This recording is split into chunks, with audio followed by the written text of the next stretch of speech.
தமிழ்நாடு அரசாங்கம் சமீபத்தில் ஒரு பிடிஎஃப் ரிலீஸ் பண்ணியிருந்தாங்க. அதில் ஆர்கியாலஜி அகலாய்வு இருக்குல்ல, அது தொடர்பான ஒரு சில குறிப்பிட்ட விஷயங்களை குறிப்பிட்டிருக்காங்க.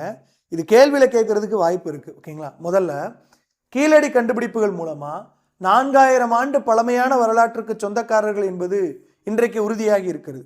அப்போ கீழடியின் மூலமாக நம்ம 4000 ஆண்டுகள் பழமையான வரலாற்றை உடையவர்கள் அப்படின்னு சொல்கிறோம்.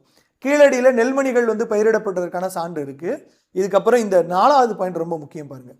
சிவகலையில் இருக்க வாழ்விட பகுதிகளில் சேகரிக்கப்பட்ட மண் மாதிரிகளை ஆய்வு செஞ்சதில் அங்கே நீர் செல்லும் செங்கல் வடிகாலில் நன்னீர் போயிருக்குது.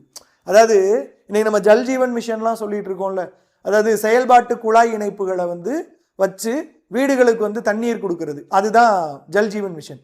அதே மாதிரி சிவகலையில் எடுத்திருக்க அந்த நீர் செல்லும் செங்கல் வடிகாலில் நன்னீர் போயிருக்குது. அப்போ அந்த காலகட்டங்களில் சுத்தமான குடிநீர், குடிக்கிறதுக்கு உண்டான நீரை நம்ம வடிகால் வச்சு கொண்டு போயிருக்கிறோம்னு அர்த்தம். இது முக்கியமாக கேட்பான். இதை மட்டும் கொடுத்துட்டு இது எந்த இடத்துல கிடைச்சதுன்னா சிவகலைன்னு எடுத்துக்கணும்.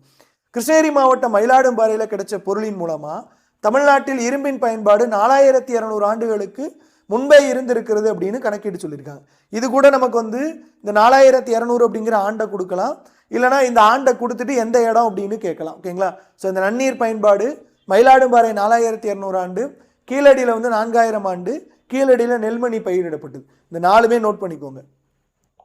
காலை கேட்குற ஜிஎஸ் பேட்ச் 1899, தமிழ் பேட்ச் 1333. கோர்ஸ் பர்ச்சேஸ் பண்ணுறதுக்கு முன்னாடி கூப்பன் கோட் யூஸ் பண்ணுங்கள். தேங்க்யூ.